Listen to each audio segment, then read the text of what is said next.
गडिंग्लज नगर परिषदेतील निवडणुकीच्या अनुषंगाने सर्व मतदार व नागरिक तसेच उमेदवार यांना कळवण्यात येते की प्रभाग क्रमांक 3 जागेसाठी जिल्हा न्यायालयात अपील दाखल झालं होतं।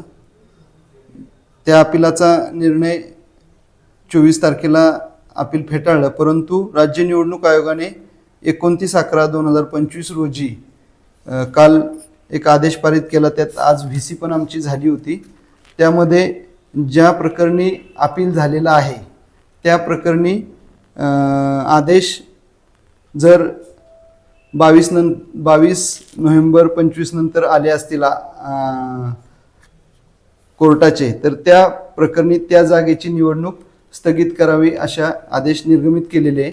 त्यामुळे प्रभाग क्रमांक 3 फक्त 3 या जागेची निवडणूक सद्यस्थितीत स्थगित झालेली आहे।